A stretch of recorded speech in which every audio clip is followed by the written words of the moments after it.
राणा साहब क्या समझते हैं जो मुलाकातें हो रही हैं पाकिस्तान तहरीक इंसाफ की जमीयत उलमा इस्लाम फे वालों से, किस नुक्ते के ऊपर पहुंचेंगे और इस आईनी तरमीम को क्या अब रोकने के लिए कोई हरबा कामयाब होगा?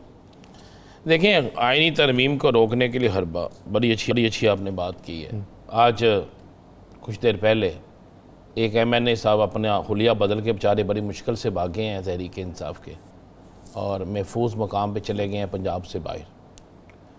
तो आम ये हो रहा है कि कई MNAs को वोट पूरा करने के लिए पकड़ा जा रहा है, क्योंकि उन्हें यकीन है कि इजलास जब होगा उससे पहले वो आईनी तरमीम कोई ना कोई ऐसा अदालत से कोई ऐसा रिलीफ आ जाएगा जिस पे फ्रॉडकास्टिंग और दीगर मामला जो हैं जो इनकी फेवर में चले जाएंगे।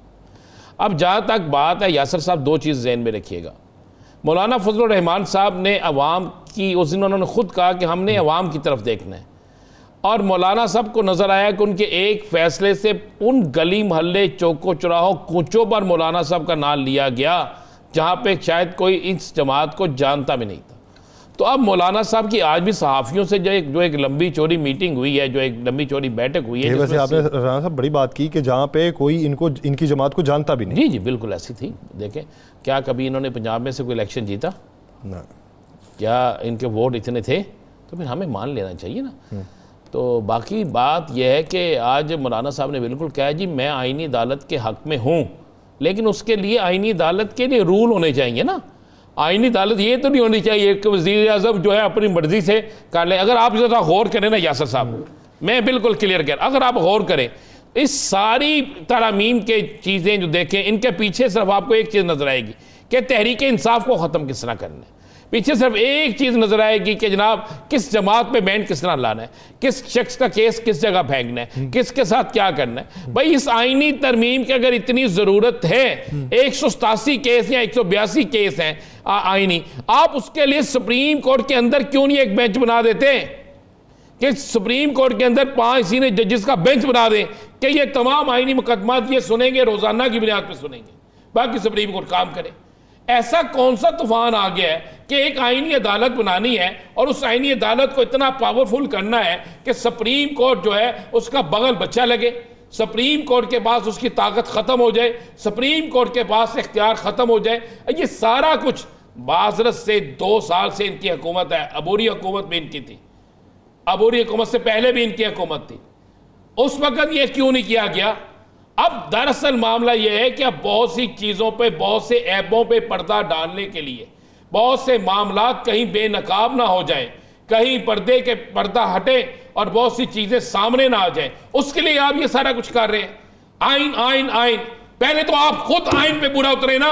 क्या ये आइनी काम है लोगों को अगवा कर लेना, लोगों से ज़बरदस्ती वोट लेना? क्या ये आइनी काम है जो आप कर रहे हैं? खुद अपने मुंह से आप कह रहे हैं कि ये मजबूरी है। कल हमने आपने सुना है ना, कल जी मजबूरी है, जरूरी भी है मजबूरी। क्या मजबूरी है? आपने कल जिन मुकदमात का जिक्र किया पीपल्स पार्टी ने, जिन मुकदमात का आज जो प्रेस कॉन्फ्रेंस की हमारे सिद्दीकी साहब ने भी, इरफान सिद्दीकी साहब ने भी, मुझे तो समझ नहीं आई बिल्कुल। अब ये आए ना कि अगर ये समझते हैं कि उन्होंने बार बार कहा ये गलती हो गई, हो सकती है जजेस, और जजेस से गलती हो सकती है, आपसे नहीं हो सकती। जजेस से आप गलती करा रहे हैं, क्या गलती जो है सियासतदानों से नहीं हो सकती? क्या गलती बाकी लोगों से नहीं हो सकती? यासर साहब बात यह है कि ये बात ये भी है ना कि जो आप नई अदालत बना रहे हैं उसके बारे में गारंटी कौन देगा कि वहां से गलती कोई नहीं हो सकती, वो एररलेस। पहली बात यह है कि नई अदालत का इख्तियार आप किस तरह दे रहे हैं वजीर आजम को कि वजीर आजम जजेस लगाएगा, चीफ जस्टिस वजीर आजम लगाएगा, तो क्या जिसको वो लगाएंगे तो वहां पर इंसाफ होगा?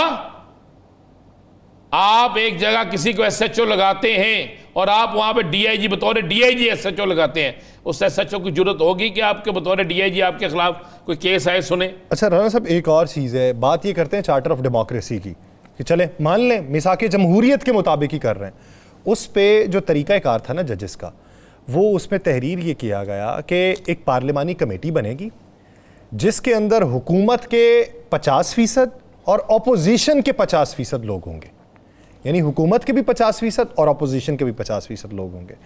फिर जजेस की तैनाती के हवाले से उसमें भी मुशावरत की जाएगी ऑपोजिशन लीडर से भी मुशावरत की जाएगी, फिर उसके बाद वज़ीर आज़म जो है वो नामों का ऐलान करेंगे। अब उसमें यह भी बात थी पीसीओ से हल्फ उठाया हुआ जजेस ना हो, उसमें फिर वफाक की 4 इकाइयों के लोग, यानी आपने बलूचिस्तान, सिंध, वहाँ से चीफ जस्टिस को भी साथ में लेना है जिन्होंने पीसीओ के तहत हल्फ नहीं उठाया, और हाँ अगर किसी ने उठाया हुआ है तो उनके अलावा सीनियर तरीन जज होगा। तो ये सारी चीज़ें इससे सरफे नज़र कर दिया हुआ है और सिर्फ एक नुक्ते के ऊपर मरकूज़ हैं कि आईनी अदालत बनाएंगे। उसमें यह भी बात है, ये नहीं है, ये अब जो कह रहे हैं ना कि रिटायर्ड जज को शामिल करेंगे, उसके अंदर यह था कि सुप्रीम कोर्ट के लिए अहल जो शख्स है वही उसका जज होगा, तो वो तो फिर 65 साल तक के लिए अहल होगा। बात मैं वही कह रहा हूँ कि ये किसको नवाजने के लिए कर रहे हैं, ये सारा कुछ किसी को नवाजने के लिए और किसी को बिल्कुल खारे से बाहर फेंकने के लिए किया जा रहा है ना। इसके अलावा अगर आप कहें कि वैसे कुछ किया जा रहा है तो बिल्कुल ये एक झूठ है, और एक ऐसी झूठ की बुनियाद है कि जिसकी बुनियाद पर सारा बेड़ा गर्क होगा। देखें यासर साहब, 1 नहीं, 2 नहीं, 3 नहीं, 4 नहीं, 5 नहीं, 6 नहीं, बल्कि बहुत सी चीज़ें ऐसी हैं जो बड़ी खुल के अब सामने आना शुरू हो गई हैं। आपने पहले बात की कि आईनी अदालत, पहली बात है मैं उसको गैर आईनी अदालत कहूँगा कि वो गैर आईनी तरीके से बनाई जा रही है, जबरन बनाई जा रही है, और उसके बनने के बाद आप लिख लीजिएगा पाकिस्तान की तारीख का एक ऐसा मोड़ आ जाएगा कि इसको बनाने वाले, इस पे राजीनामा लिखने वाले अपनी सियासत पे मातम करेंगे, अपनी सियासत को रोएंगे। आपने स्टार्ट में कहा इलेक्शन कमीशन साहब फैसला नहीं कर रहे, आज 2 इलेक्शन कमीशन के मेंबर्स ने कहा कि फैसला कर दें जनाब, सुप्रीम कोर्ट के फैसले पे अमल करना पड़ेगा। हुजूर वो फैसला किस तरह करें, किस तरह वो फैसला करें, उनको हुक्म ही नहीं है। वो इंतजार कर रहे हैं कि किसी तरीके से सुप्रीम कोर्ट से उन्हें कोई सरप्राइज मिल जाए, किसी तरीके से हुकूमत से कोई सरप्राइज मिल जाए, कोई एक ऐसी चीज मिल जाए कि जिस पे जाके जनाब वो फैसला कर दे। मैं तो चाहूंगा कि अल्लाह करे कि जस्टिस सुप्रीम कोर्ट जो है वो सुबह ही वो जो है नजरसानी केस लगाएं, लगाकर 1 घंटे में फैसला करें यस या नो का, बात खत्म हो जाती है। किसके वाला सर नजरसानी? यार उन्होंने लगाना ही उस वाला है ना मेरे भाई, क्यों आप भी यासर साहब 63 वाला ताड़ी भी आता था ये पहले सर। सवाल तो मैं पूछ रहा हूं, मुझे बता देना। आपको नहीं पता, उन्होंने वही लगाना है। आप क्या समझते उन्होंने 8 फरवरी वाला लगाना है? मैं नजरसानी नहीं, आप वैसे ही अपील उन्होंने 8 फरवरी वाली लगानी है। 63 वाली बात कर रहे हैं? नहीं जनाब, मैं महसूस नशिस्तों की जो नजरसानी अपील है ना, लगाएं 1 घंटे में फैसला करें। 63 वाला जो फैसला होना, कागज पकड़े मुझसे लिखवा लें यार, किसको नहीं पता? बताएं क्या होगा? आप क्या होगा? हाथ उड़ जाएगा। 63 जनाब वोट डाल लें, उसके बाद नहली वो जो चाहती है गवर्नमेंट वो हो जाएगा फैसला। कि मैंने कल भी कहा था, मैंने और आपने रोजे महशर भी एक जवाब देना है।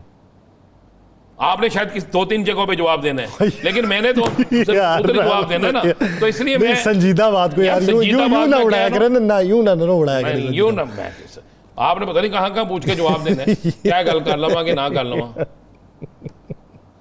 बात यह है कि कुछ फैसले बोलते हैं वक्त से पहले, तो वो बोल रहे हैं, उन फैसलों पे ये काम होता नहीं। जब आपने एक बेंच तोड़, एक 3 रुकनी कमेटी में सीनियर तरीन मेंबर को बाहर निकाल दिया और एक बहुत उनसे जूनियर मेंबर को रख लिया, तो इसका क्या मतलब है? क्या आप भाई अपनी मर्जी का बेंच बनाना चाहते हैं और उस बेंच से आप मर्जी का फैसला लेना चाहते हैं? असूल तो ये था कि आप कहते हैं जनाब मैं जाते जाते अपनी यादगार इनिंग्स खेल के जाऊँ, ऐसी यादगार इनिंग्स खेल के जाऊँ कि हर शख्स जो है वो मुझे याद रखे और हर शख्स ये कहे कि यार वाकई बड़ा बेहतरीन तरीके से। जवाब दी तो आप ही की थी, आप अपने बयान के ऊपर कायम रहते हैं कि पार्लियामान को बंद कर दें। अगर सर आपने सदारती ऑर्डिनेंस ही लेके आने हैं तो 2019 का मौक़िफ़ और 5 साल बाद वाले मौक़िफ़ में कुछ तब्दीली तो दिखाई देती है ना। इसलिए हम कम बोलते हैं, सच अखा ते भजन खाखा डरदी सच ना अखा। तो यासर साहब बात ये है कि बहुत सी चीज़ें, उनके बहुत से जुमले ऐसे हैं कि अगर उनकी रिटायरमेंट के बाद चलाएंगे, रिटायरमेंट से पहले नहीं। काजी साहब एक वक्त था कि बुलाते थे, केरा काजी तारक की गल कर रहे हो? काजी फैज़ी साहब एक वक्त था कि सहाफ़ियों को बुलाते थे और उन्हें बाकायदा तौर पे कहते थे तुम लोग बहुत अच्छा काम करते हो। अब तो सहाफ़ी पैसे लेते हैं। अब तो नहीं यार, अब सहाफ़ी जो है डॉलर्स के लिए रिपोर्टिंग कर, बिल्कुल इसलिए बिल्कुल ऐसे। मैं तो क्या ना कि सच अखा ते भजन खाखा डरदी सच ना अखा। किस तरह क्या कहें? मुझे एक बात बता देना कि आपने हेडमास्टर देखा है कभी? हाँ जी, स्कूलों में हेडमास्टर होते थे ना, और जिस बच्चे ने शोर डाला उसको मारते थे। यहाँ पे जिसने शोर नहीं भी डाला ना उसको भी मारते हैं अदालत में, निकल जाओ भाई। अगर आपने देखें, एक हामिद खान साहब से सीनियर आदमी कौन है? कहते हैं हमें आप पे एतबार नहीं, आपके जनाब दूसरे बेंच पे लगा देते हैं इंसाफ के तकाज़े। सीनियरिटी एक तरफ, हामिद खान साहब काजी फायज ईसा साहब के बहुत पुराने दोस्त हैं सर मैं देखें, मैं कह रहा हूँ यानी एक वक्त आपको मालूम है कि बाकायदा तौर पे सर इमरान खान के खिलाफ खड़े हो गए थे वो। नहीं, इसके अलावा भी इनके बारे में बात ये होती रही कि हामिद खान साहब की वजह से काजी साहब केसेस डिले कर रहे हैं, हामिद खान साहब को बीच में से निकालें। भाई सीधी सी बात है, किसी को अच्छा लगे बुरा, इतने और जजेस हैं उनको लगाए, केस सुने, फिर उसके बाद आप ये कह रहे हैं ना कि क्या है ये जो 63A वाला है ना, फैसला मैं लिख के दे देता हूं, ये गवर्नमेंट की फेवर में जाना है। ये केस इतने केस क्यों नहीं लग रहे? 8 फरवरी का केस क्यों नहीं लग रहा भाई? कितना अरसा हो गया 8 फरवरी के केस को दायर किए हुए, क्यों नहीं लग रहा? मुझे बता देना। क्या उस पर पानी फिर गया? हाँ जी, क्या हो गया? पानी फिर गया, पानी फिर गया ना, फिर अवाम भी पानी फेरती कि इंतजार करें आप।